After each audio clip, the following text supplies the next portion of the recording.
So during your post-UTME, you'll be treating CHMO2. So, well done, everybody.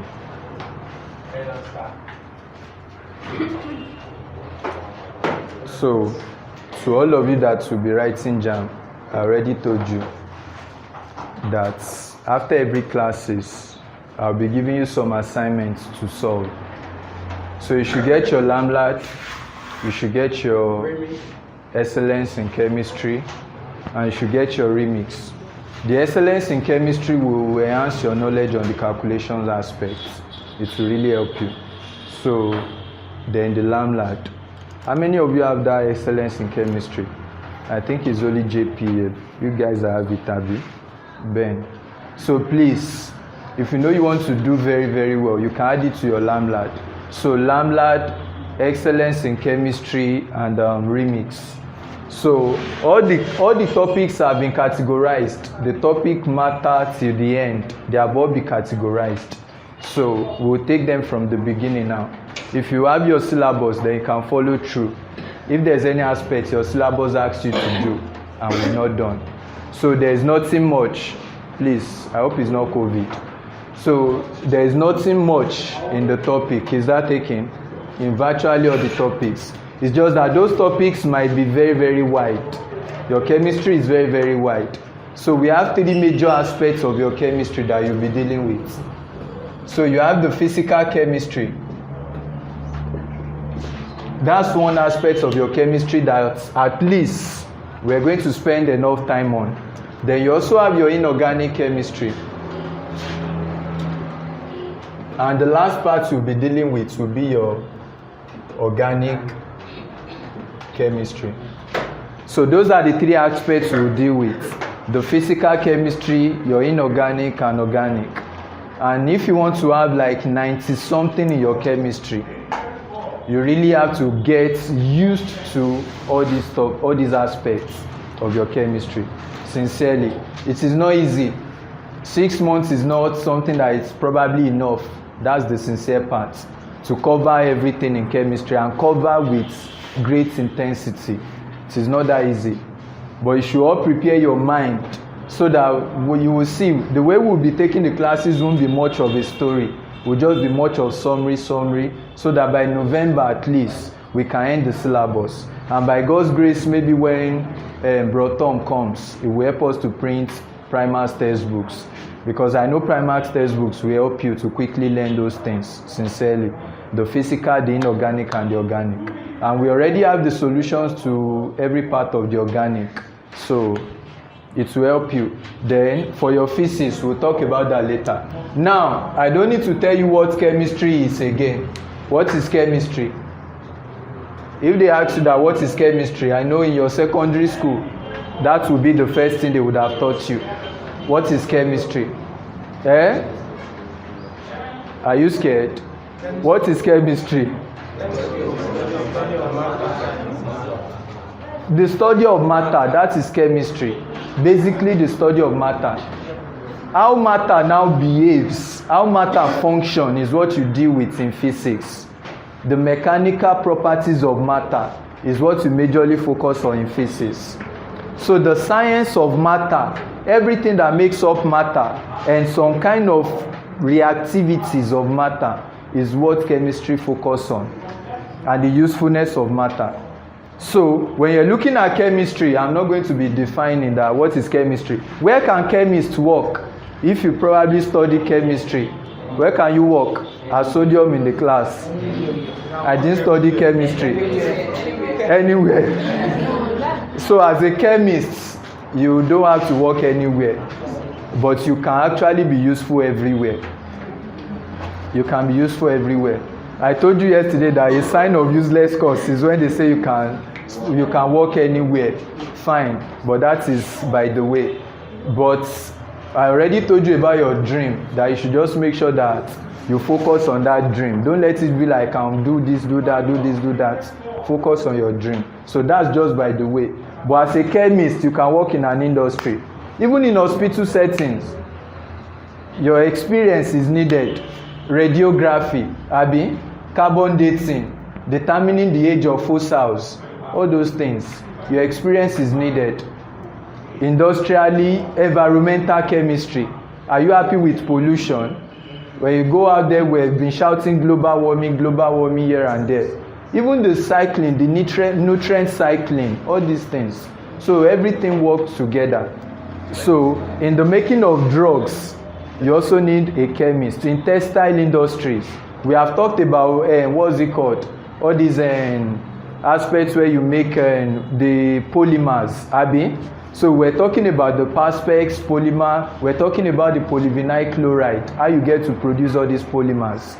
You understand that? So it's the work of a chemist. So chemist does not mean you open a medicine store and you start selling paracetamol. That's not what we are saying. So when you're talking about physical chemistry, in our own JAMB class now, we're starting with matter itself. If chemistry is all about matter, then we need to study what matter is. That's the introductory part to your chemistry. Is that taken?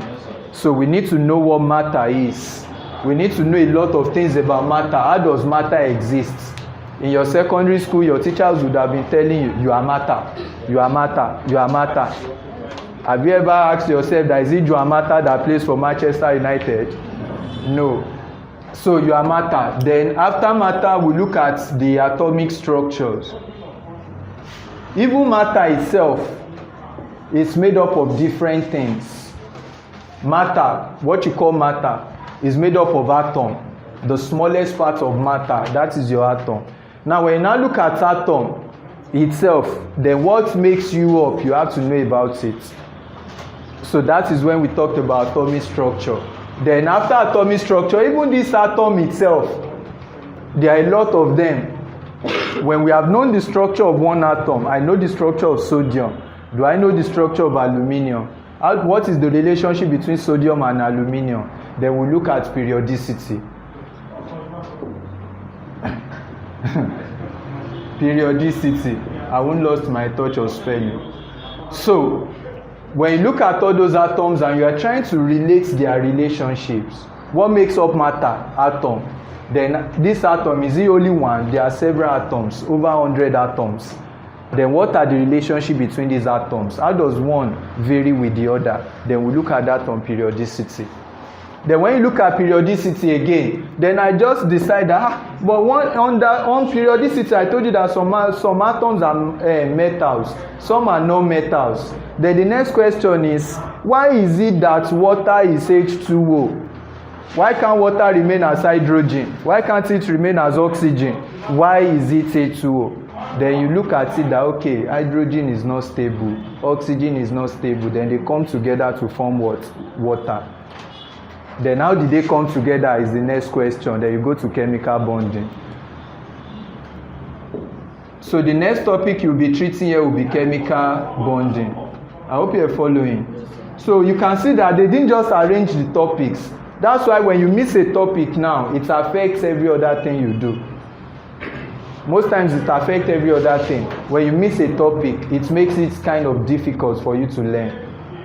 So when you move from chemical bonding, then I need to know the amount of hydrogen that will exactly react with amount of oxygen to give me that water. Then I have to think about stoichiometry. So stoichiometry is an aspect that will now tell you a relative amount of a particular atom that will react with another atom to give you a particular compound. So you look at composition, you look at reaction stoichiometry. So that is what you do there. But not only that, when we now form all these compounds, they can have environmental effects. Some of them are useful. In the hair now, what are the composition of hair? What do you have in hair? You have carbon dioxide, you have oxygen, you have nitrogen. But these are formed from where? From chemical compounds. Now these ones you have, that's why we study air itself. So everything we will now be talking about will be based on that atom. So you study air. When you leave air, even that water that you formed, you will study it. When you study the water, you will study other things like nuclear chemistry. You study nuclear chemistry. How atoms behave is generally what we are studying. After nuclear chemistry, maybe after water, you look at your acids, bases, and salts. Those are the things you look at next. Then after that, you move on to talk about your solution, solubility, suspension, and what? And colloids. So you look at solubility, suspension, and colloids. Then after that, you move on to redox reaction, oxidation and reduction reactions. These are the topics we'll be dealing with on physical chemistry. Then after redox, you move on to electrochemistry. All the possible combination of two groups. Electrochemistry. Then after electrochemistry, you move on to thermochemistry. Which a consumer can buy. Thermochemistry. Then after thermochemistry, you look at chemical kinetics. Chemical kinetics. Then after chemical kinetics, you look at chemical equilibrium.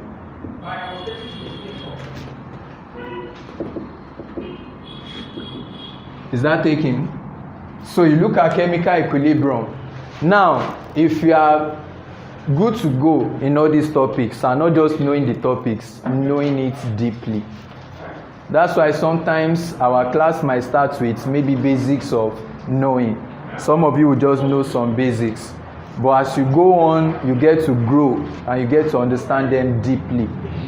But in knowing even from the basics, you have to spend energy. You have to spend time to understand.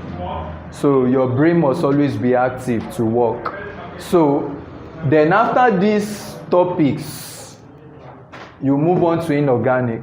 Your inorganic chemistry now focus on your metals and non-metals. So that's what you focus on your inorganic chemistry. We look at the periodic table.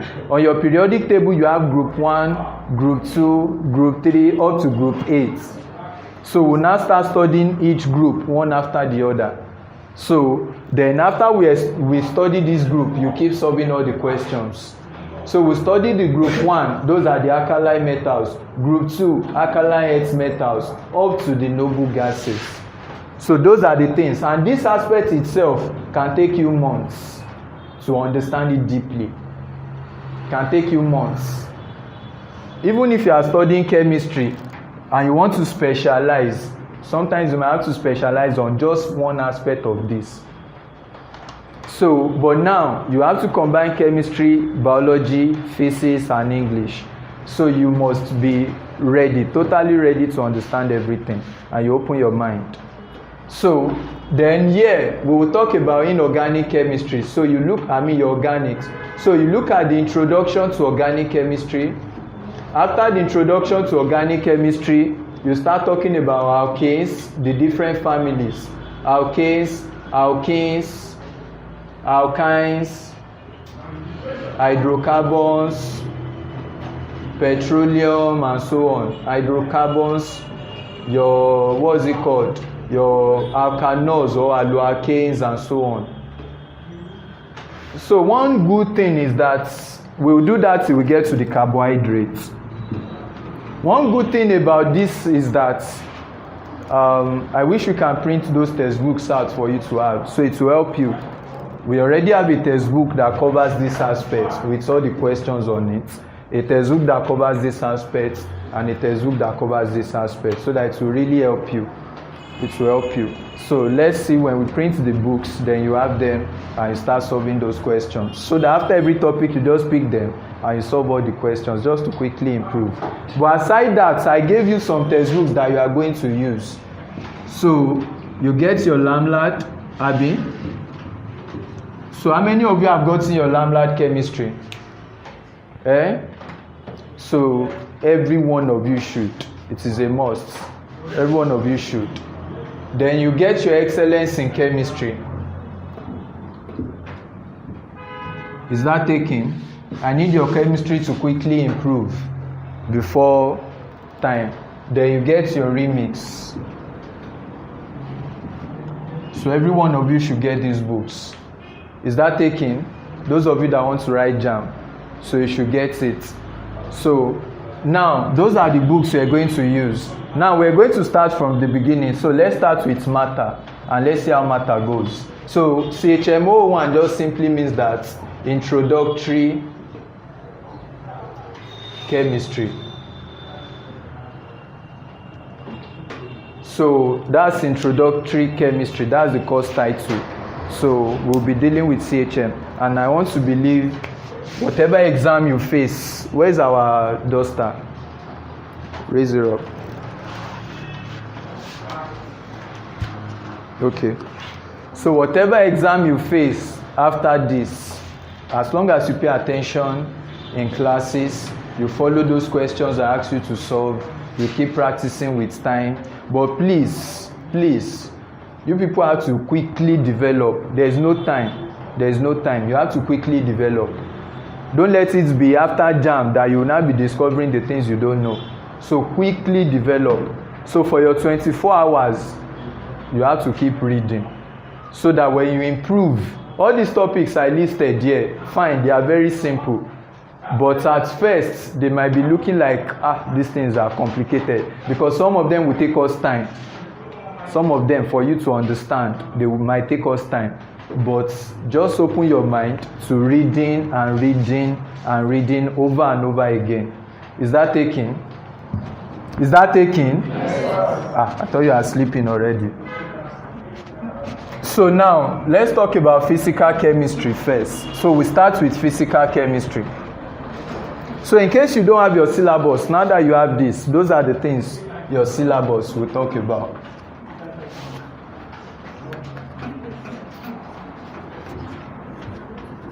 So don't forget, whatever you have been taught, every Monday you will be tested. You will be passed through fire. So our first topic is matter.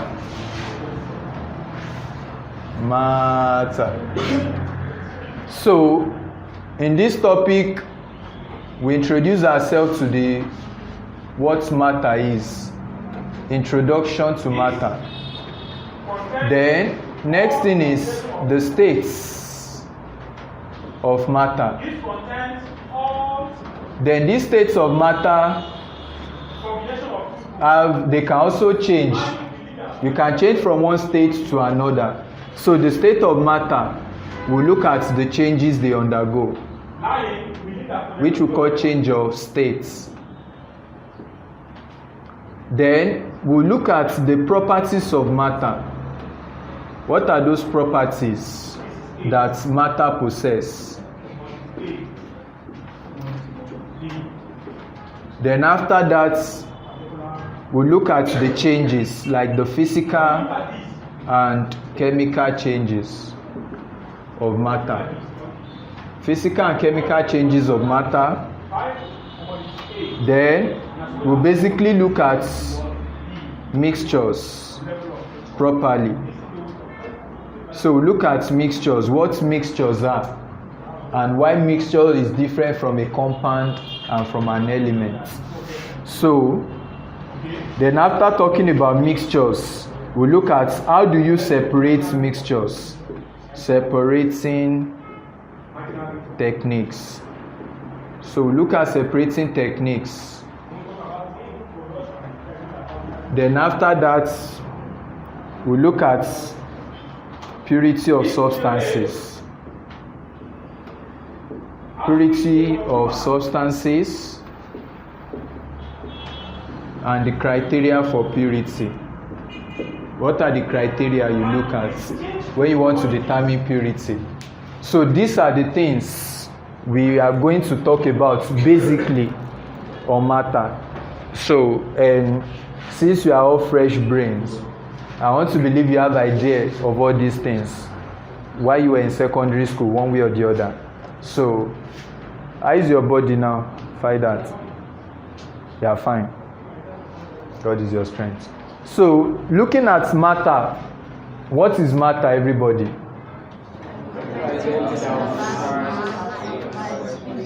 Matter is anything that has mass or weight and can occupy space. And you should understand one thing about this class is that we're not going to be writing much of notes or stories.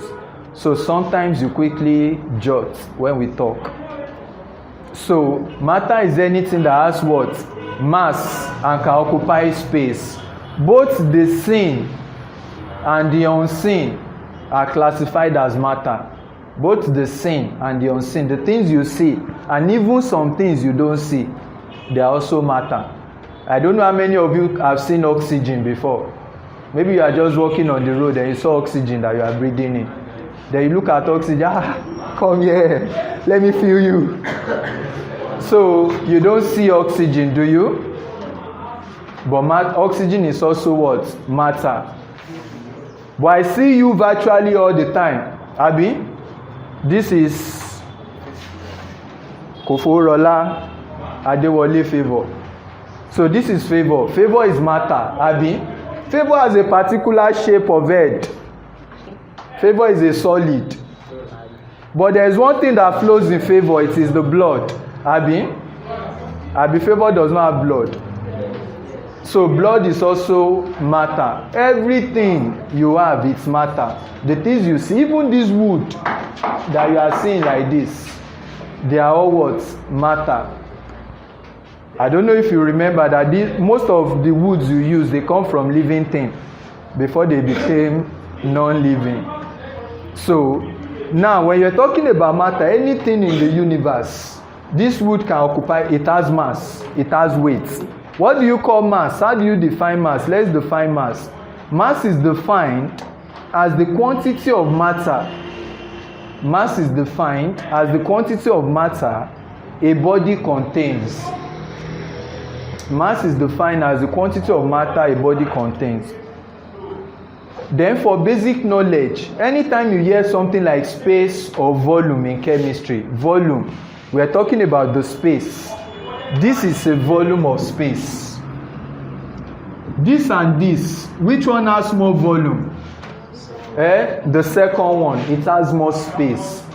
You can't compare 20 liters of keg with 10 liters of keg, Abi, because it has more space. So matter is something that has mass and can also occupy what? Space. So this is your matter. I cannot even carry it. It has mass, it has weight. Acceleration due to gravity acting on it, making it have weight. Abi? So you now, I cannot sit where Sheun is sitting now. Because she's occupying what? The space. Abi? And herself, I cannot even carry her. Abi? But atom like this, I can carry atom with one hand. So, but does that mean that she does not have mass? So she has mass and she's occupying a space. Do you get that? So that is what we call matter. But your matter can now be pure or impure. So if you're talking about matter, some things make up matter. So, right, the subatomic particles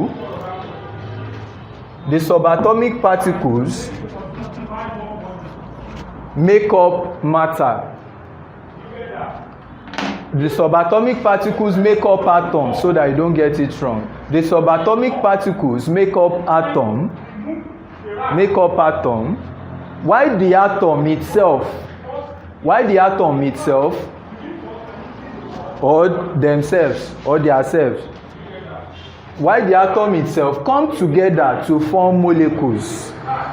Why the atom itself come together to form what? Molecules. These molecules in turn form compounds. We have a variety of compounds, molecular compounds. These molecules in turn form, you will know what molecule is, what atom is, and so on soon. This molecule itself come to form what? Compounds. Compounds are mixed together to form mixtures. Compounds are mixed together to form what? Mixtures. And these mixtures form matter. These mixtures form matter. So basically what we are saying is that you now, let me use you as example. Let's use you as example to break down this whole story. let's use you as an example.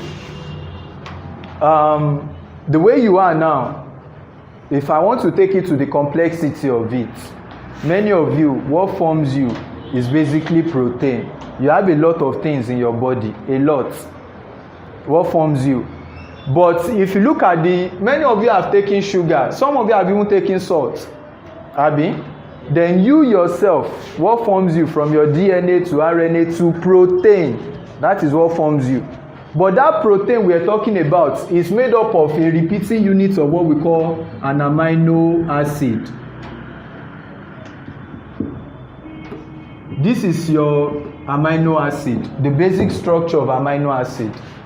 There are several amino acids, as you might have been told in biology. There are several of it. I'm just trying to make you see the reality of how matter is. Now, this amino acid, they join together to form protein structure that now form the way you look, everything about you. But look at this compound I wrote here. You don't have to bother yourself. Maybe you don't know what this is yet. Don't worry. If you look at what I have here, there are some things that make up this guy. Number one, hydrogen. Abi? There is carbon. There is nitrogen. What else? There is oxygen. All these things are called atoms. Is that taken? But these atoms, they come together in different ways to form this whole structure, a molecule of amino acid. Then, when we look at this now, some of you have drank water. What forms water? H2O. Something came together to form water. Hydrogen and oxygen. So I said something, look at it this way. Atoms. There are some we call the subatomic particles, because basically they said that these atoms are indivisible, but we found out that we have what we call subatomic particles. Now, atom forms your molecules. Your molecules can be either monoatomic, diatomic, or polyatomic, even triatomic. Now, these molecules you have here can be mono. That is, it is made up of how many? Only one atom. So we call it a monoatomic molecule. If it is made up of only one atom, we have several atoms. Several. Examples are from your hydrogen, Abi. Hydrogen to even to zinc, to copper, to carbon. And as a science student, you should know all these things. We call them elements, Abi. So the smallest unit of that element is what we call the atom. The smallest parts of whatever you have, we call it the atom. So now, these atoms can form molecules. It can be monoatomic, like argon. All those group 8 elements. Group 8 elements are the ones that are usually monoatomic. Argon, helium. Who can give us another example? Neon. Abi? Neon is in group 8. So all these elements that are made up of just one atom. This is an atom called helium. This helium has symbol H and E. The second symbol, you write it as E. You will see how we write all these things when we get to that other aspect. Then your molecule can also be diatomic. We call it atomicity. So this diatomic means what? It's made up of two atoms. Hydrogen is an atom, but when it turns to hydrogen gas, it becomes diatomic, meaning that it has two atoms. You understand that? Having two atoms, we call it diatomic. When it has, give me another example of diatomic. CO2, that's chlorine gas. Abi? Oxygen, O2. Abi? Then, we also have, I told you sometimes that HCl is also diatomic, made up of two atoms. So we have ozone as triatomic. That is, it is made up of how many? 3 atoms. So it is, ozone is an example. Then we have those ones that are polyatomic, made up of several atoms. So every other compounds that are huge, they are under polyatomic. So, but generally we talk about S8 and phosphorus. So those are polyatomic, made up of several atoms. Is that taken? Now, when you look at these molecules, molecules can come together to form what we call compounds. Then we said compounds can come together to form what we call what? mixtures. So I will take them one after the other again. Then this mixture can come together to form what we call matter. So all of you now, let's say you are matter now. You had to take salts. The salt you took is NaCl. You took water. The water you took is what? A2O. You can see how everything is forming you. You took glucose, sugar. Glucose is what? C6H12O6. So all these atoms, they come together to form a whole composition, a whole U. But if I take a compound, sodium chloride for example, and I mix it with sugar. So if you take your sugar and your salts and you mix them together, then that means this guy is no longer useful. Salt is no longer useful. Abi, if you mix the salt with the sugar, what will you use it for? Nothing. It's useless. So although you have to look for a way to separate it. So if you look at your salt and your sugar now, they are mixed together. Salt is a compound, sugar is a compound, but you now took a compound and a compound, you mix them together, then it turns to what? Mixtures. So normally your salt, is it useful on its own? Yes, it is. The salt is useful on its own. That means that when you look at compounds, they are pure, useful on their own. They are not mixed with any other element. What makes up your salt is what? Sodium and chlorine. Do you get that? But what makes up your mixture will be the mixture of the salt and the sugar. Then is it useful? No. Then that means your mixtures are impure. So now from the category, what I started with is that before you form matter, it comes from where? The subatomic particles. And those subatomic particles, they are your proton, the neutron, and the electrons. Is that taken? These are your subatomic particles. These subatomic particles form each atom. Every atom has its number of proton, neutrons, and its number of electrons. Is that taken?